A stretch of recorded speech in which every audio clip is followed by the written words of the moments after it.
When he went out there, nobody was there. Dude. That is really creepy, man. God. Have you ever heard of the Randonautica app? I had never heard of it before today. I saw a title from Nightmare Files about Randonautica horror stories. And I'm like, what is Randonautica? So I looked it up. The home of Randonautica at randonautica.com. This is not sponsored or anything. It's just what I'm reading. It says the Randonautica app puts the user in the director's chair of an adventure story yet to be written. By using the app, a user can break from their mundane day-to-day and take a journey of randomness into the world around them. Your mind is your guide as you observe and view the world differently. So it gives you some coordinates after searching stuff to go and explore. It encourages exploration. Now, I can already see how this can be completely random, but it looks to be very, very interesting as well. Make sure to go over and check out Nightmare Files, guys. Make sure to subscribe and hit the notification bell. And if you like reaction videos, make sure to subscribe to this channel as well. Let's get into the stories.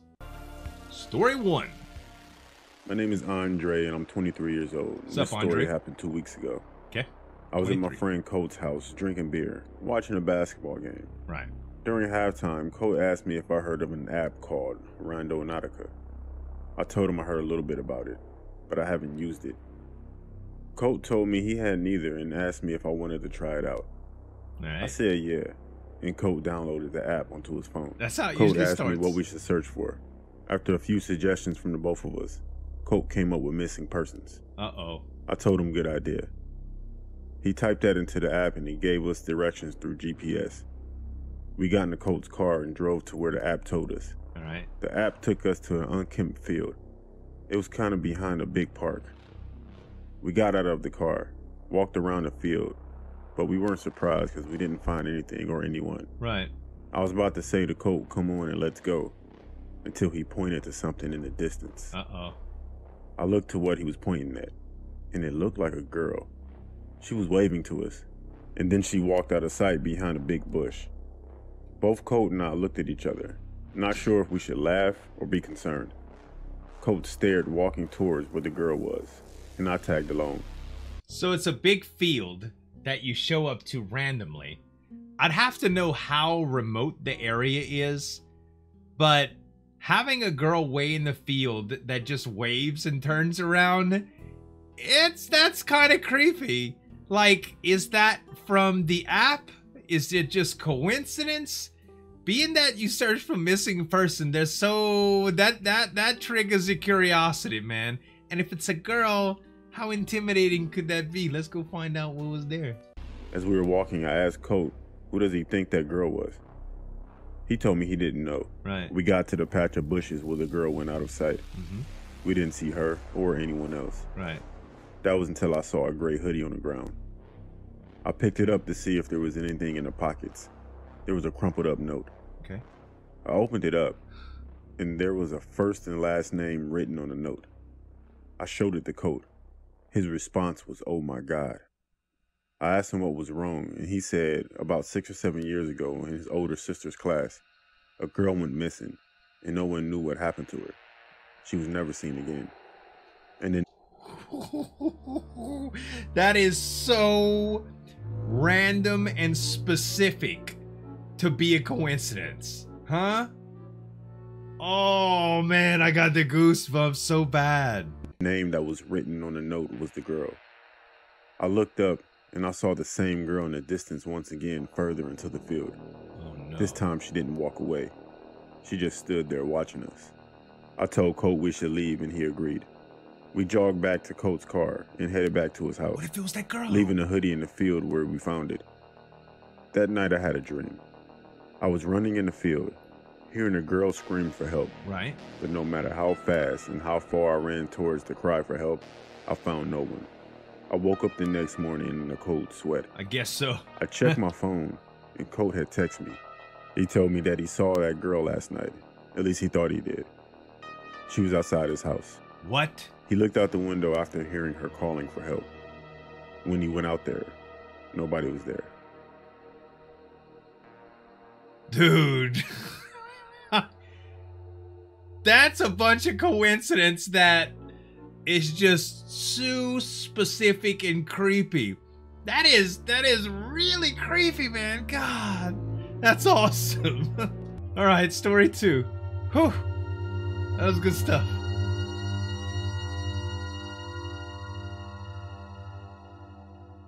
I recently discovered the app Randonautica. Okay. And have been looking up videos on YouTube about the creepy and strange things that people have discovered while using the app. One Friday, I wanted to use the app for myself. I asked a few friends if they wanted to join me, but they were either busy or weren't interested. Right. So I used it myself. I didn't know what to search for at first, but after thinking of a few ideas, I decided to search for things undiscovered. Okay. I put the location in on my GPS in my car and headed towards the destination. Okay. The app took me just outside of a town to a rural area. There was a huge abandoned building that had been there for years. All right. I was aware of it being there, but I had never been there before or knew what the building was used for. All right. I parked my car in an empty, desolate parking lot and approached the building. One of the doors had been smashed in, so it looked like someone had been there before. I've done horror reactions on abandoned buildings, guys. Y'all know how I feel about these. They're just dangerous, right? First of all, they're usually in they're usually in bad parts of town. Even if they're not in bad parts of town, bad people can squat there. People can squat there. Not only that, the buildings are usually in poor repair. If there's any stairs or fixtures and stuff that are deteriorated, they can fall on you and hurt you. There's probably nails and used needles from druggies and you name it over there. Not a good place to visit. I wouldn't do it, but especially by yourself. You crazy? I turned on my iPhone flashlight and looked around. It's dark too. It was pretty much as I expected an abandoned building to be. Vandalized. Right. Litter scattered around the rooms and graffiti on the walls. Yep. I heard a noise coming from one of the floors above me. Bye. So I headed upstairs to check it out. No! I wasn't scared, to be honest, because I tend to think rationally and thought it was just a bird or some kind of thing that got into the building. Okay. One thing I noticed as I was climbing the stairs, there was a foul smell getting stronger with each floor I reached. Oh, no. I got about to the 4th floor and went to check the rest of the floor out, as this was where the bad smell was coming from, as well as that noise that I heard. I followed to where the smell was coming from, still using the light on my iPhone. Dead body? I walked into one of the rooms and looked around. I saw blankets, cans of food that were open and some not, plastic bags, but I didn't know what was in them. People squatting. In an old dirty toolbox. But this didn't seem like where the smell was coming from. All right. There was a closet near where the blankets were. I opened it up and a foul odor hit me in the face. Uh-oh. There was a big black trash bag that was stuffed in the corner of the closet with flies surrounding it. It's a freaking body. I couldn't look for long as the smell was almost making me throw up. I guess so. I had a bad feeling as what could have been in that trash bag. And after seeing that someone was squatting here, I didn't want to be here when they got back. No. So I walked briskly down the stairs and stopped when I thought I heard something. It sounded like a door being slammed shut. Uh-oh. I continued listening, but I didn't hear anything else. I looked up at the top of the stairs and saw 2 people looking down at me. One of them was a man who had a beard, long, stringy black hair, and was looking at me like he was furious. And the other person watching me had the same expression, but I couldn't make out any features. Because you The saw next their thing stuff. that happened was I heard a loud bang and some kind of shouting. And that's when the man started running down the stairs. Oh, I ran as fast as I could out the building into my car. I couldn't have driven away from that building fast enough. Later that night, the events that took place began to run through my mind. Who were those people? What was that man planning to do with me if he caught me? Right. And were those people watching me the whole time? And what was in that black bag in the closet? And was it the Randonautica app that led you to that specifically? Oh man, look, the squatters, we already talked about that. Can be some crazy people. If they live in an abandoned building, they're either doing something they're not supposed to do or they desperate. And both of those are scary. But I mean, even if it was a dead animal in the bag, you know, that's still gross. It's still creepy. I don't know if you've ever smelled a dead animal, guys. we got places around here. I live in a rural area, kind of, you know, and sometimes we'll have a dead animal that you know, that's around us, you know, and oh my goodness, the smell is unbelievable. It's so strong, and it's unmistakable what it is. That's like, oh, there's a dead body. You don't know of a body of what, you know, but there's a carcass somewhere around decayed. It smells awful, man. Ooh, story 3. For the past few weeks, me and my friend have been using the app Randonautica. Mm-hmm. One night recently, me and Daniel went to the movies. Okay. When the movie ended, it wasn't that late, so we came up with the idea to grab some food and use the app. Mm-hmm. We searched for creepy locations. Oh, no. And the app gave us a destination to drive to. Uh-huh. The app was taking us to a quiet part of the highway. We had to pull over by an abandoned rest stop and walk the rest of the way because there were no roads heading into where the app was telling us to go. Oh, they had to walk. Me and Daniel walked towards the woods and climbed over an old rusty fence. Okay. We carried on walking into the woods with about 5 minutes left until we reached our destination. Okay.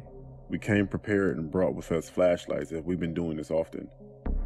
We finally arrived to the location where the app was leading us to, and it led us to a cabin. Oh, no. It was hard to tell if someone was using this or it was left abandoned. Right. Daniel asked if we should go inside and look around. I said, I don't know.